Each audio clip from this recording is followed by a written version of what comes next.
Mesdames, Messieurs, bienvenue à Afrique Presse, édition de ce jeudi 8 novembre de l'an de grâce 2012. Une édition durant laquelle l'Afrique et la presse africaine s'est consacrée à la réélection de Barack Obama à la tête de la Maison-Blanche. Ainsi, on peut lire à la une du quotidien d'Oran en Algérie, Obama, seconde chance. Il y a 4 ans, écrit le journal, Barack Obama réalisait une victoire historique en devenant le premier Afro-Américain à trôner à la Maison-Blanche. Hier, continue le journal, il a écrit une nouvelle page dans l'histoire politique des États-Unis d'Amérique en devenant le seul président démocrate avec Bill Clinton à réussir à remplir pour un second mandat. Comme quoi, ce n'est pas un concours de circonstances. Réélu malgré la crise, Barack Obama fera face au même lobby. C'est en tout cas ce que pense le quotidien d'Oran. Pour le Soleil sénégalais, ce second mandat de Barack Obama est celui du défi des compromis politiques. Le Soleil ne manque pas de noter les félicitations du président Macky Sall à l'endroit de son homologue nouvellement réélu. Pour la presse ivoirienne et notamment l'expression « Barack Obama a mis fin au rêve des LMP », précisant par ailleurs que la prophétie de Kone Malachi a une nouvelle fois échoué. Le président Alassane Dramane Ouattara s'est aussi illustré par un message de félicitations que vous retrouverez dans les colonnes de l'expression. Le pays, de son côté, au Burkina Faso, n'est pas à l'heure des félicitations, mais à celle des projections.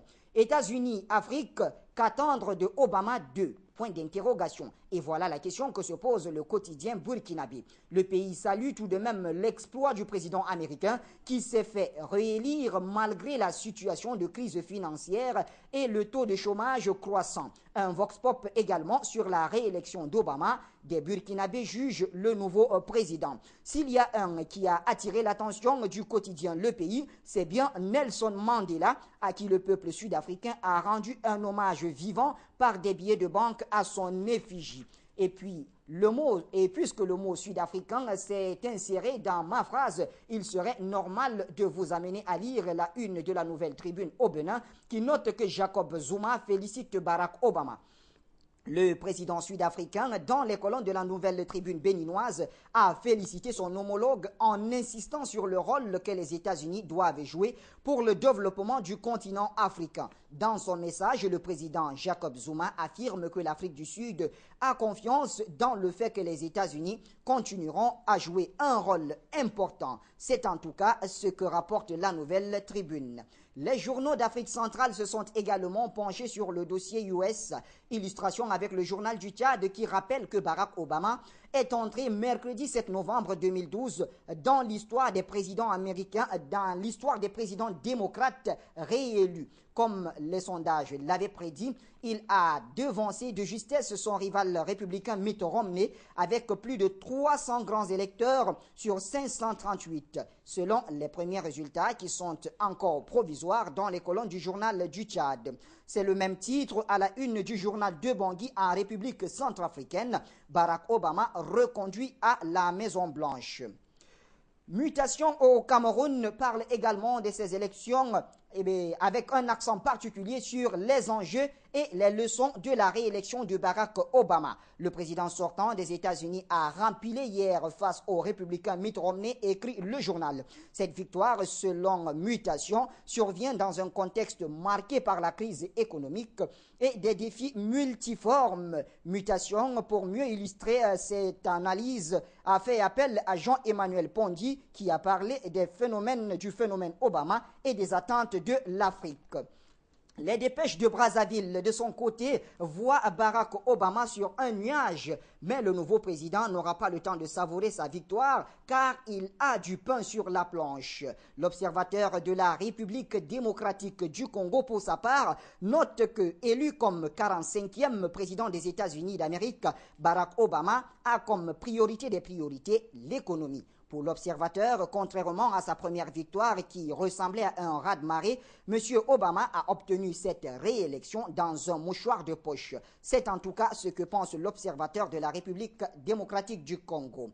Obama again, c'est en cette expression que Gabon Libre célèbre la victoire de Barack Obama. Le journal note un passage obligé où la quasi-totalité des chefs d'État africains se sont empressés mercredi matin de féliciter Barack Obama Le président Ali Bongo Ondimba savoure d'ailleurs la réélection selon Gabon Libre, qui souligne que le chef de l'État gabonais l'a fait savoir par voie de presse. Gabon Libre n'a pas manqué de parler de Mitt Romney par son second titre, l'histoire d'une défaite. Mais comme partout dans le monde, la presse africaine a aussi pensé à l'actualité intra-africaine. En Tunisie, par exemple, la presse a parlé de la discussion générale du projet de loi sur l'ICI, un débat à la hauteur de l'événement, titre le journal. Hier était une journée historique au palais de Bardo à la faveur du démarrage de l'examen par l'Assemblée nationale constituante de la loi portant création de l'instance supérieure indépendante des élections, l'ICI. La presse de Tunisie révèle les détails de cette journée historique dans ses colonnes.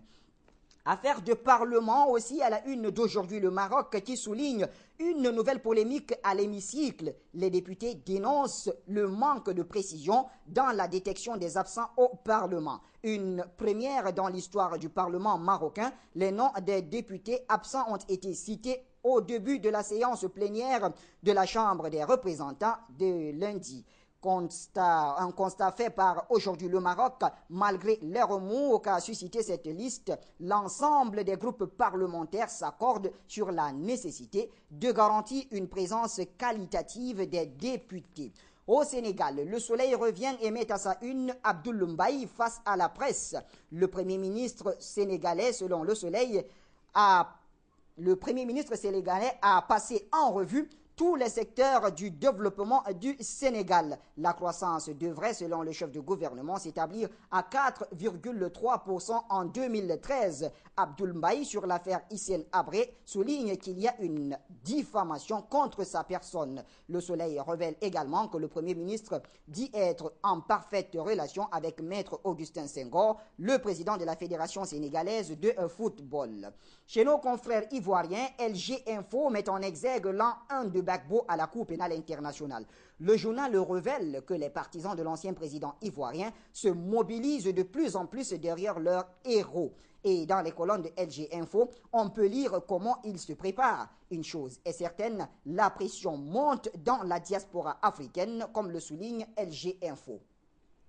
Au Cameroun, le messager de puce Ndiaye fait sa une par la longévité. Il s'agit ici des élus qui battent le record de Paul Biya à la une de Le Messager. Ils ont acquis un titre foncier sur certaines fonctions électives depuis les années 1970, au point où ils battent à ce jour le Messie du 6 novembre 1982 sur le terrain de la longévité aux affaires. C'est donc ce que rapporte Le Messager, qui met également à la une un drame. Il s'agit d'un accident qui fait 5 morts à Yaoundé, la capitale, et parmi les victimes, on compte un jeune lycéen qui se rendait à l'école. Autre quotidien camerounais, la Tribune d'Uncam. La Tribune d'Uncam qui met à la une les négociateurs activent les réseaux. Parlant ici du sommet Biya-Hollande qui se préparerait. Tentative donc de récupération d'une audience expéditive, écrit le journal, 3 semaines après la rencontre entre les chefs d'État français et camerounais à Kinshasa, en marge du dernier sommet de la francophonie. L'on continue d'épiloguer sur ce coup politique à usage interne pour le pouvoir en place. Paul Biya voudrait avoir un tête-à-tête, selon la Tribune d'Uncam, avec le président François Hollande. Une mission spéciale est donc mise sur place pour négocier ce choc.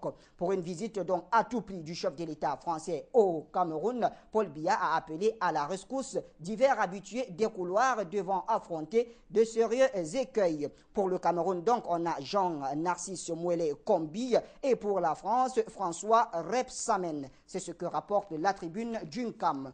Nous quittons le Cameroun par le quotidien Repère, par l'hebdomadaire Repère, qui parle des héritiers d'Amadou Ahidjo, les héritiers maudits d'Ahidjo. Il s'agit de Belobouba Maïgari et de Mohamedou Ahidjo. Le premier est son héritier politique et le second son héritier biologique.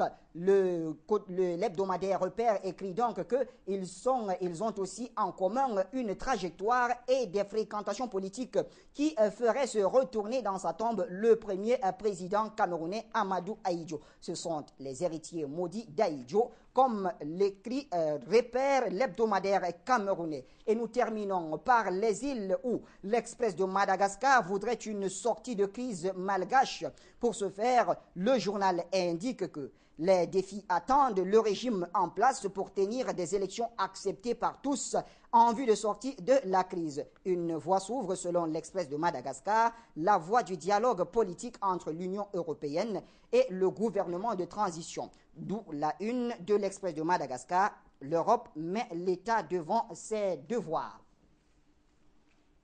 Voilà, mesdames et messieurs, comme vous avez pu le constater, la presse africaine s'est attardée sur la réélection de Barack Obama à la Maison-Blanche. Et donc, c'est une manière pour la presse africaine d'attirer l'attention du nouvel élu qu'il faut revoir sa vision de la politique africaine. Fin d'Afrique Presse de ce jour. Retrouvons-nous demain à la même heure.